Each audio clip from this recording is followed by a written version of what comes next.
നമസ്കാരം. ചേച്ചി പേരെന്തായിരുന്നു? ശ്രുതി വിജിൽ. ചേച്ചി ഇപ്പോ വാർഡ് മെമ്പർ ആണല്ലോ ചേർപ്പ് പഞ്ചായത്തിൽ. ഏത് വാർഡിലാ? നിലവിലെ 5-ാം വാർഡ്, ചേർപ്പിലെ 5-ാം വാർഡിലാണ്. നിലവിലെ 5-ാം വാർഡിൽ മെമ്പർ ആയിരുന്നു. ഇപ്പോ വാർഡ് വിഭജനം കഴിഞ്ഞപ്പോ വാർഡ് 6-ല് സ്ഥാനാർത്ഥിയായിട്ട് നിൽക്കുന്നുണ്ട് NDAയുടെ. എങ്ങനെയുണ്ട് പ്രതീക്ഷകൾ? എങ്ങനെയാണ്? നല്ല പ്രതീക്ഷയുണ്ട്. അതായത് ജനങ്ങൾ നമ്മൾ ആഗ്രഹിക്കുന്നുണ്ട് എന്ന് മനസ്സിലായത് കൊണ്ടാണ് വീണ്ടും നിൽക്കാനുള്ള ഒരു ധൈര്യം, കോൺഫിഡൻസ് ഉണ്ടായത്. അതുകൊണ്ട് തന്നെയാണ് നിന്നത്. ഇടതുപക്ഷത്തിന്റെയും കോൺഗ്രസിന്റെയും സ്ഥാനാർത്ഥികളും അതോടൊപ്പം അവരുടെ പ്രവർത്തനങ്ങളൊക്കെ എങ്ങനെയുണ്ട്? വിജയിച്ചു പോരാനുള്ള എന്തെങ്കിലും പ്രതിസന്ധി ഉണ്ടോ തോന്നുന്നുണ്ടോ? തൽക്കാലം പ്രശ്നങ്ങളൊന്നുമില്ല. ഇനി അവരുടെ സഖ്യമുണ്ടായുള്ള അതിനെ മറികടന്ന് പോകാനുള്ള ജനങ്ങളുടെ സപ്പോർട്ട് നമുക്ക് ഉണ്ട് എന്ന് തന്നെയാണ് വിശ്വാസം. ജനങ്ങളിലേക്ക് ഇറങ്ങി ചെല്ലുമ്പോൾ എല്ലാവരും നമ്മളെ ആഗ്രഹിക്കുന്നുണ്ട്. പിന്നെ ഒരുപാട് കാര്യങ്ങൾ ചെയ്യാനായിട്ട് സാധിച്ചിട്ടുണ്ട്. വാർഡില് ഒരു മെമ്പർക്ക് 5 കൊല്ലം ചെയ്യാവുന്നതിന്റെ പരിമിതികളെല്ലാം വെച്ചിട്ട് ഏറ്റവും നല്ല രീതിയിൽ തന്നെ പ്രവർത്തിക്കാനായിട്ട് സാധിച്ചിട്ടുണ്ട്. അപ്പോ അതൊക്കെ ജനങ്ങൾ കണ്ടിട്ടുള്ളതാണ്. അപ്പൊ എല്ലാ സോഷ്യൽ മീഡിയയിലും വാർഡ് ഗ്രൂപ്പുകളിലൊക്കെ അറിയിച്ചിട്ടുണ്ട്, ജനങ്ങളിലേക്ക് എത്തിച്ചിട്ടുണ്ട്. അതുകൊണ്ട് വേറെ തടസ്സങ്ങളൊന്നുമില്ല. ഇനി മറ്റുള്ള പ്രചരണങ്ങളോ ദുഷ്പ്രചരണങ്ങളോ ഒന്നും ഇതുവരെ ഇല്ല. ഇനി 5 ദിവസത്തിനുള്ളിൽ ഉണ്ടാവുമെന്ന് അറിയില്ല. കുഴപ്പമൊന്നുമില്ല. ഈ സുരേഷ് ഗോപി മത്സരിച്ച് വിജയിച്ച ഒരു പാർലമെന്റ് മണ്ഡലത്തിലെ പഞ്ചായത്താണല്ലോ ചേർപ്പ്. വലിയൊരു ഭൂരിപക്ഷം ഈ ചേർപ്പ് പഞ്ചായത്തിൽ നിന്ന് സുരേഷ് ഗോപി നേടിയെടുത്തതാണ്. ഇപ്പോഴത്തെ ഒരു ട്രെൻഡ് അനുസരിച്ച് സുരേഷ് ഗോപിക്ക് വോട്ട് ചെയ്ത ജനങ്ങൾ BJPക്ക് വോട്ട് ചെയ്യുമെന്ന് ചേച്ചി പ്രതീക്ഷിക്കുന്നു? തീർച്ചയായിട്ടും. എനിക്ക് തോന്നുന്നത് സുരേഷ് ഗോപി എന്നുള്ള വ്യക്തിക്ക് കിട്ടിയിട്ടുള്ള വോട്ടായിരുന്നില്ല, അത് താമര അടയാളത്തിന് വേണ്ടി തന്നെ ചെയ്തതായിരിക്കും. സുരേഷ് ഗോപി എന്നുള്ള വ്യക്തിയെക്കാളും കൂടുതൽ മോദി ട്രെൻഡ് ഒരു കാറ്റടിച്ചിട്ടുണ്ട് ഇവിടെ. അത് കുറച്ച് ഞാൻ നിൽക്കുന്ന സമയത്ത് 2020 നമ്മൾ നിൽക്കുന്ന സമയത്ത് തന്നെ മോദി ട്രെൻഡ് നല്ല രീതിയിൽ തന്നെ ഉണ്ടായിരുന്നു ജനങ്ങളുടെ ഇടയിൽ. അത് ഇപ്പോ ഇരട്ടിയും 10 ഇരട്ടി അല്ലെങ്കിൽ 100 ഇരട്ടി വേഗതയിൽ ആ കാറ്റടിച്ചുകൊണ്ടിരിക്കുന്നുണ്ട്. ഇപ്പൊ കൂടുതൽ പദ്ധതികൾ, മോദിജിയുടെ ഒരുപാട് പദ്ധതികൾ വരുന്ന സമയം. പിന്നെ കുറെ ആളുകള് ഇപ്പൊ കിസാൻ സമ്മാൻ നിധി വഴി വെറുതെ പൈസ കിട്ടിക്കൊണ്ടിരിക്കുക 2000 രൂപ. അതൊക്കെ പിന്നെ മാത്രല്ല ഇപ്പൊ നമുക്കുള്ളൊരു നെഗറ്റീവ്, ഇപ്പൊ അവർക്കൊരു നെഗറ്റീവ് വന്നിരിക്കുന്നത് എന്താണെന്ന് വെച്ചിട്ടുണ്ടെങ്കിൽ മോദിജിയുടെ 70 വയസ്സിന് മേലെയുള്ള ആരോഗ്യ ഇൻഷുറൻസിന്റെ കാർഡ് എന്റെ വാർഡിലെ ഒരുവിധം എല്ലാ ആളുകളും എടുത്തു കഴിഞ്ഞു. പക്ഷെ അതൊന്നും നടപ്പിലാക്കാനോ അത് ഉപയോഗിക്കാനോ സാധിക്കാത്ത ഒരു മുരടിപ്പിലാണ് ഇപ്പൊ നിൽക്കുന്നത്.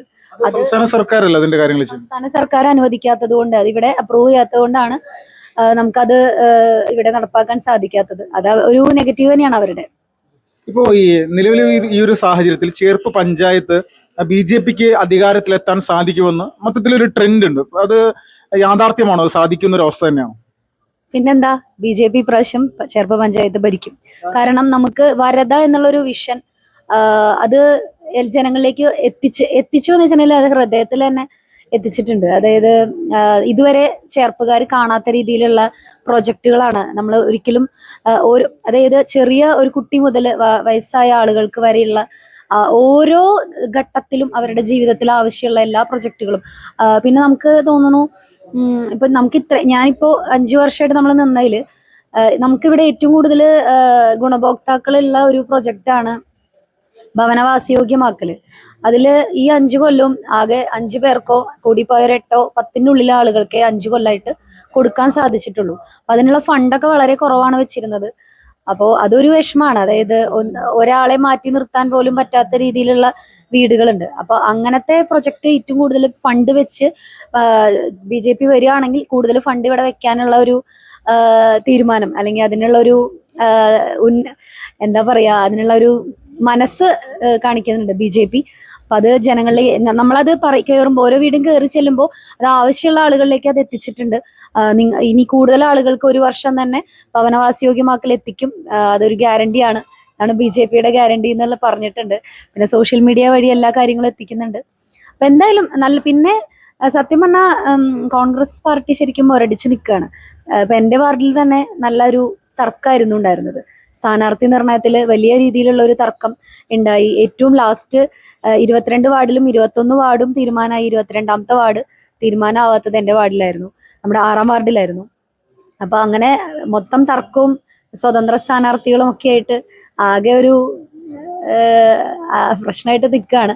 അപ്പൊ അതൊക്കെ നമുക്ക് അനുകൂലമായിട്ട് വരും. പിന്നെ മാത്രമല്ല, ശരിക്കും പറഞ്ഞാൽ ആളുകൾക്ക് ഇപ്പൊ നമ്മളെ വേണമെന്നുണ്ട്. BJP അധികാരത്തിൽ എത്തണം എന്ന് ആഗ്രഹിക്കുന്നുണ്ട്, മാറ്റം ആഗ്രഹിക്കുന്നുണ്ട്. അത് നമുക്ക് കുറച്ച് നാളുകളായിട്ട് മനസ്സിലാവുന്നുണ്ട്. അത് ഇപ്രാവശ്യം എന്തായാലും ഉണ്ടാവും. പഴയ പോലെയല്ല ഇപ്പോ വീടുകളിൽ കയറുന്ന സമയത്ത് BJP-യോടുള്ള ജനങ്ങളുടെ ഒരു മനോഭാവം എന്താണ്? BJP-ക്കെതിരെ വോട്ട് ചെയ്യുന്ന അല്ലെങ്കിൽ BJP-ക്കെതിരെ വിമർശിക്കുന്ന ആളുകളിലെല്ലാം ഒരു നിലപാടുകൾ എന്താണ് ഇപ്പോഴത്തെ അവസ്ഥ? അത് പുതിയ ആളുകൾക്കൊന്നും, അതായത് ആ ഒരു പ്രായമായിട്ടുള്ള ആളുകൾ, അവര് ജനിച്ചപ്പോ തൊട്ടേ ആ പാർട്ടിയിൽ പ്രസ്ഥാനത്തിനോട് വിശ്വസിച്ച് അത് നെഞ്ചിലേറ്റി നടക്കുന്ന ആളുകൾക്ക് മാത്രമേ, വളരെ ചുരുക്കം ആളുകൾക്കേ ആ പ്രശ്നമുള്ളൂ. എനിക്ക് തോന്നുന്നു ചില ആളുകൾ പുറത്ത് ആ പാർട്ടിയോട് വിശ്വസിച്ചാലും ഉള്ളുകൊണ്ട് നമ്മളോട് സപ്പോർട്ട് ചെയ്യുന്നുണ്ടെന്ന് തന്നെയാണ് എന്റെ വിശ്വാസം. വലിയ മാറ്റമാണ്. ചേർപ്പ് BJP ഭരിക്കും. തീർച്ചയായിട്ടും ഭരിക്കും. നമസ്കാരം. ചേച്ചി പേരെന്തായിരുന്നു? പ്രിയലത പ്രസാദ്. ചേച്ചി ഇപ്പൊ BJP-യുടെ വാർഡ് മെമ്പറാണല്ലോ ചേർപ്പ് പഞ്ചായത്തില്. എങ്ങനെയാണ് നിലവിൽ BJP-യുടെ സാധ്യതകൾ? ഇത്തവണ ചേർപ്പ് പഞ്ചായത്ത് ഭരിക്കാനുള്ള സാധ്യതയുണ്ടോ? ഉണ്ടെങ്കിൽ അതിന്റെ കാരണം എന്താ? ഇത്തവണ ചേർപ്പ് പഞ്ചായത്ത് BJP ഭരിക്കണം. ഞങ്ങൾ കഴിഞ്ഞ തവണ സുരേഷ് ഗോപി MP തൃശ്ശൂർ ലഭിക്കുന്ന സമയത്ത് അത്രയും ആത്മാർത്ഥമായി കഠിനമായി പ്രയത്നിച്ചതിന്റെ ഫലമായിട്ട് തന്നെയാണ് സുരേഷ് ഗോപി തൃശ്ശൂര് വിജയം നേടിത്തന്നത്.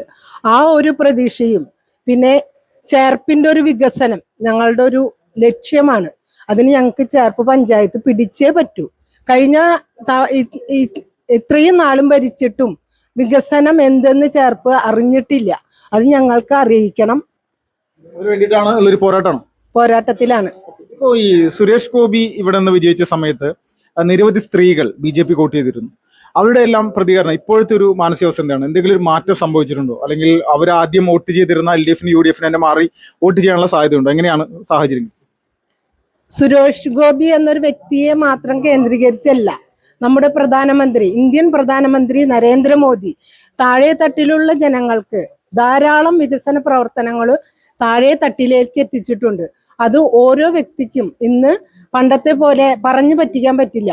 അപ്പോ മൊബൈലിൽ അവർക്ക് കൃത്യമായിട്ട് അത് ബോധ്യപ്പെടുന്നതാണ്. അതുകൊണ്ട് തന്നെ ഇപ്പോൾ എല്ലാ ജനങ്ങളും ഒരു മാറ്റം ആഗ്രഹിക്കുന്നുണ്ട്. CPM-ന്റെ ഒരു ശക്തി കേന്ദ്രത്തിൽ നിന്ന് BJP സ്ഥാനാർത്ഥിയായി നിന്ന് വിജയിച്ച ഒരു വ്യക്തിയാണല്ലോ ചേച്ചി. ആ സമയത്ത് ഏകദേശം ഇപ്പോൾ 2 ടേമായിട്ട് ഇവിടെ സ്ഥാനാർത്ഥിയായി മത്സരിച്ച് ജയിച്ചതാണ്. 10 വർഷമായിട്ട് മെമ്പറാണ്. അപ്പോൾ ആദ്യത്തെ ഒരു സമയത്ത് ഉണ്ടായിരുന്ന ഒരു എക്സ്പീരിയൻസ് എങ്ങനെയുണ്ടായിരുന്നു? ആ സമയത്ത് CPM-ന്റെ ഭാഗത്തു നിന്നുള്ള പ്രതികരണങ്ങളും അവരെ പ്രതിരോധിച്ച് വിജയിക്കാൻ സാധിച്ചത് എങ്ങനെയാണ്? സത്യം പറഞ്ഞാൽ എൻ്റെ ഭർത്താവ് ഒരു പൊതുപ്രവർത്തകനാണ്. പണ്ട് കാലം തൊട്ടേ തന്നെ പൊതുപ്രവർത്തനങ്ങൾ ആളുകളെ സഹായിക്കുന്ന ഒരു വ്യക്തി കൂടിയാണ്.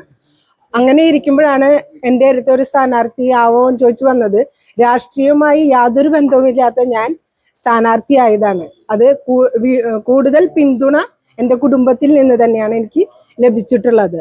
അവരുടെ പിന്തുണയോടുകൂടി, ഭർത്താവിൻ്റെ സഹായത്തോടു കൂടി എല്ലാ വീടുകളിലും നമ്മളെ എന്താവശ്യത്തിനും വിളിച്ചാൽ വിളിപ്പുറത്ത് ഉണ്ടാവും എന്നാണ് എല്ലാവരും പറയാറുള്ളത്.